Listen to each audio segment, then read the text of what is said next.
Pembacaan Alkitab dalam Injil Matius pasal 27 dan 28. Matius 27. Yesus diserahkan kepada Pilatus, kematian Yudas. Ketika hari mulai siang, semua imam kepala dan tua-tua bangsa Yahudi berkumpul dan mengambil keputusan untuk membunuh Yesus. Mereka membelenggu dia, lalu membawanya untuk menyerahkannya kepada Pilatus, wali negeri itu.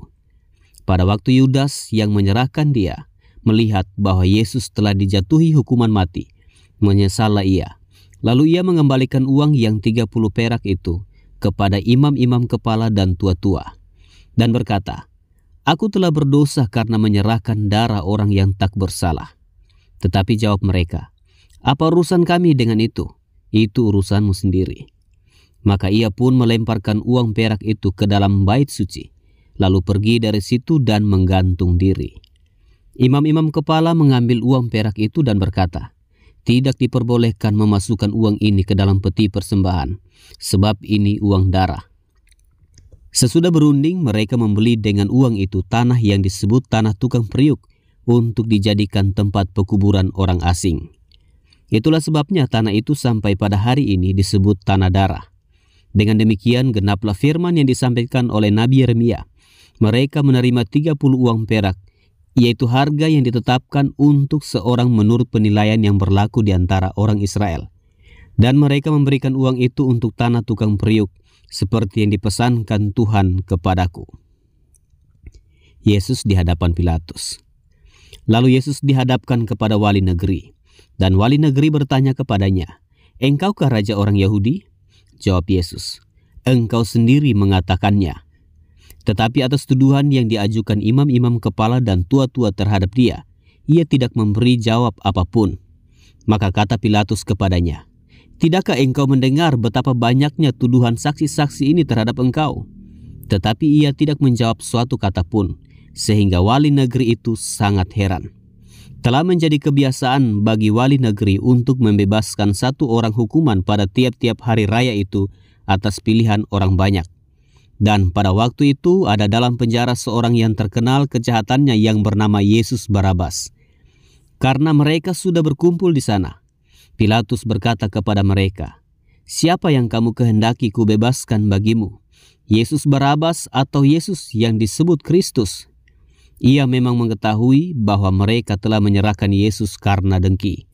Ketika Pilatus sedang duduk di kursi pengadilan, istrinya mengirim pesan kepadanya, "Jangan engkau mencampuri perkara orang benar itu, sebab karena dia aku sangat menderita dalam mimpi tadi malam." Tetapi oleh hasutan imam-imam kepala dan tua-tua, orang banyak bertekad untuk meminta supaya Barabas dibebaskan dan Yesus dihukum mati.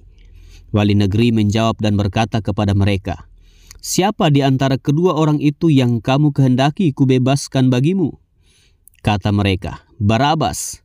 Kata Pilatus kepada mereka, "Jika begitu, apakah yang harus kuperbuat dengan Yesus yang disebut Kristus?" Mereka semua berseru, "Ia harus disalibkan." Katanya, "Tetapi kejahatan apakah yang telah dilakukannya?" Namun mereka makin keras berteriak, "Ia harus disalibkan." Ketika Pilatus melihat bahwa segala usaha akan sia-sia, malah sudah mulai timbul kekacauan, ia mengambil air dan membasuh tangannya di hadapan orang banyak dan berkata, "Aku tidak bersalah terhadap darah orang ini. Itu urusan kamu sendiri." Dan seluruh rakyat itu menjawab, "Biarlah darahnya ditanggungkan atas kami dan atas anak-anak kami." Lalu ia membebaskan Barabas bagi mereka, tetapi Yesus disesahnya lalu diserahkannya untuk disalibkan. Yesus diolok-olokkan. Kemudian serdadu-serdadu wali negeri membawa Yesus ke gedung pengadilan, lalu memanggil seluruh pasukan berkumpul sekeliling Yesus. Mereka menanggalkan pakaiannya dan mengenakan jubah ungu kepadanya. Mereka menganyam sebuah mahkota duri dan menaruhnya di atas kepalanya, lalu memberikan dia sebatang bulu di tangan kanannya. Kemudian mereka berlutut di hadapannya dan mengolok-olokkan dia. Katanya, "Salam, hai Raja orang Yahudi." Mereka meludahinya dan mengambil bulu itu dan memukulkannya ke kepalanya. Sesudah mengolok-olokkan dia, mereka menanggalkan jubah itu daripadanya dan mengenakan pula pakaiannya kepadanya. Kemudian mereka membawa dia keluar untuk disalibkan. Yesus disalibkan. Ketika mereka berjalan keluar kota, mereka berjumpa dengan seorang dari Kirene yang bernama Simon. Orang itu mereka paksa untuk memikul salib Yesus. Maka sampailah mereka di suatu tempat yang bernama Golgota, artinya tempat tengkorak. Lalu mereka memberi dia minum anggur bercampur empedu. Setelah ia mengecapnya, ia tidak mau meminumnya. Sesudah menyalibkan dia, mereka membagi-bagi pakaiannya dengan membuang undi. Lalu mereka duduk di situ menjaga dia. Di atas kepalanya terpasang tulisan yang menyebut alasan mengapa ia dihukum. Inilah Yesus, Raja orang Yahudi. Bersama dengan dia disalibkan dua orang penyamun, seorang di sebelah kanan dan seorang di sebelah kirinya. Orang-orang yang lewat di sana menghujat dia dan sambil menggelengkan kepala, mereka berkata, "Hai engkau yang mau merubuhkan bait suci dan mau membangunnya kembali dalam 3 hari, selamatkanlah dirimu jikalau engkau anak Allah, turunlah dari salib itu." Demikian juga imam-imam kepala bersama-sama ahli-ahli Taurat dan tua-tua mengolok-olokkan dia, dan mereka berkata, "Orang lain ia selamatkan, tetapi dirinya sendiri tidak dapat ia selamatkan. Ia Raja Israel. Baiklah ia turun dari salib itu dan kami akan percaya kepadanya. Ia menaruh harapannya pada Allah. Baiklah Allah menyelamatkan dia, jikalau Allah berkenan kepadanya. Karena ia telah berkata, Aku adalah anak Allah." Bahkan penyamun-penyamun yang disalibkan bersama-sama dengan dia mencelanya demikian juga. Yesus mati. Mulai dari jam 12, kegelapan meliputi seluruh daerah itu sampai jam 3. Kira-kira jam 3, berserulah Yesus dengan suara nyaring, "Eli, Eli, lama sabatani." Artinya, "Allahku, Allahku, mengapa engkau meninggalkan aku?" Mendengar itu, beberapa orang yang berdiri di situ berkata, "Ia memanggil Elia." Dan segeralah datang seorang dari mereka. Ia mengambil bunga karang, mencelupkannya ke dalam anggur asam, lalu mencucukkannya pada sebatang bulu dan memberi Yesus minum. Tetapi orang-orang lain berkata, "Jangan, baiklah kita lihat apakah Elia datang untuk menyelamatkan dia." Yesus berseru pula dengan suara nyaring lalu menyerahkan nyawanya. Dan lihatlah, tabir bait suci terbelah 2 dari atas sampai ke bawah, dan terjadilah gempa bumi, dan bukit-bukit batu terbelah, dan kuburan-kuburan terbuka, dan banyak orang kudus yang telah meninggal bangkit. Dan sesudah kebangkitan Yesus, mereka pun keluar dari kubur dan masuk ke kota kudus dan menampakkan diri kepada banyak orang. Kepala pasukan dan prajurit-prajuritnya yang menjaga Yesus menjadi sangat takut ketika mereka melihat gempa bumi dan apa yang telah terjadi. Lalu berkata, "Sungguh, ia ini adalah anak Allah."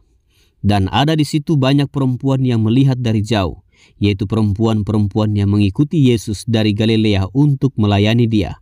Di antara mereka terdapat Maria Magdalena dan Maria ibu Yakobus dan Yusuf dan ibu anak-anak Zebedeus. Yesus dikuburkan. Menjelang malam datanglah seorang kaya, orang Arimatea yang bernama Yusuf dan yang telah menjadi murid Yesus juga. Ia pergi menghadap Pilatus dan meminta mayat Yesus. Pilatus memerintahkan untuk menyerahkannya kepadanya. Dan Yusuf pun mengambil mayat itu, mengapaninya dengan kain lenan yang putih bersih, lalu membaringkannya di dalam kuburnya yang baru, yang digalinya di dalam bukit batu, dan sesudah menggulingkan sebuah batu besar ke pintu kubur itu, pergilah ia. Tetapi Maria Magdalena dan Maria yang lain tinggal di situ duduk di depan kubur itu. Kubur Yesus dijaga. Keesokan harinya, yaitu sesudah hari persiapan, datanglah imam-imam kepala dan orang-orang Farisi bersama-sama menghadap Pilatus. Dan mereka berkata, "Tuan, kami ingat bahwa si penyesat itu sewaktu hidupnya berkata, 'Sesudah 3 hari aku akan bangkit.' Karena itu perintahkanlah untuk menjaga kubur itu sampai hari yang ketiga.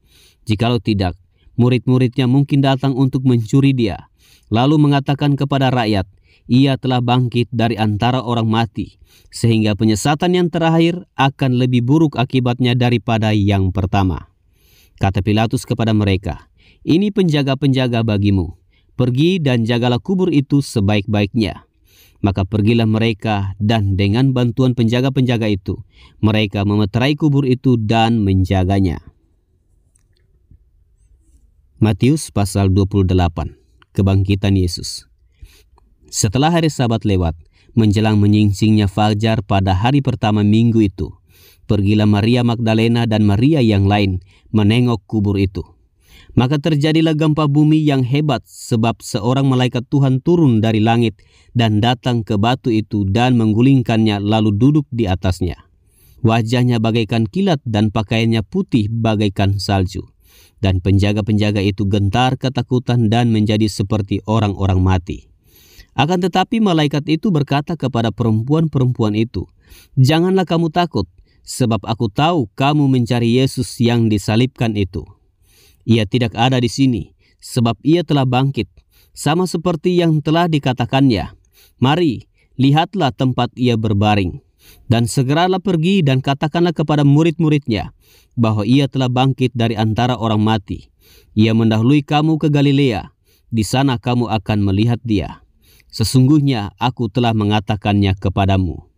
Mereka segera pergi dari kubur itu dengan takut dan dengan sukacita yang besar, dan berlari cepat-cepat untuk memberitahukannya kepada murid-murid Yesus. Tiba-tiba Yesus berjumpa dengan mereka dan berkata, "Salam bagimu." Mereka mendekatinya dan memeluk kakinya serta menyembahnya. Maka kata Yesus kepada mereka, "Jangan takut, pergi dan katakanlah kepada saudara-saudaraku, supaya mereka pergi ke Galilea, dan di sanalah mereka akan melihat aku."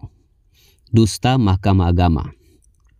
Ketika mereka di tengah jalan, datanglah beberapa orang dari penjaga itu ke kota dan memberitahukan segala yang terjadi itu kepada imam-imam kepala.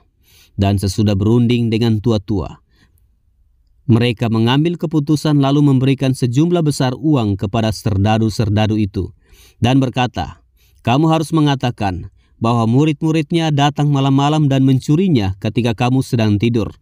Dan apabila hal ini kedengaran oleh wali negeri, kami akan berbicara dengan dia, sehingga kamu tidak beroleh kesulitan apa-apa." Mereka menerima uang itu dan berbuat seperti yang dipesankan kepada mereka. Dan cerita ini tersiar di antara orang Yahudi sampai sekarang ini. Perintah untuk memberitakan Injil. Dan ke-11 murid itu berangkat ke Galilea, ke bukit yang telah ditunjukkan Yesus kepada mereka. Ketika melihat dia, mereka menyembahnya. Tetapi beberapa orang ragu-ragu. Yesus mendekati mereka dan berkata, "Kepadaku telah diberikan segala kuasa di sorga dan di bumi. Karena itu, pergilah, jadikanlah semua bangsa muridku, dan baptislah mereka dalam nama Bapa dan Anak dan Roh Kudus. Dan ajarlah mereka melakukan segala sesuatu yang telah kuperintahkan kepadamu. Dan ketahuilah, aku menyertai kamu senantiasa sampai kepada akhir zaman." Selanjutnya, pembacaan Alkitab dalam Injil Markus pasal 1 dan pasal 2. Terima kasih telah mengikuti pembacaan ini. Tuhan Yesus memberkati.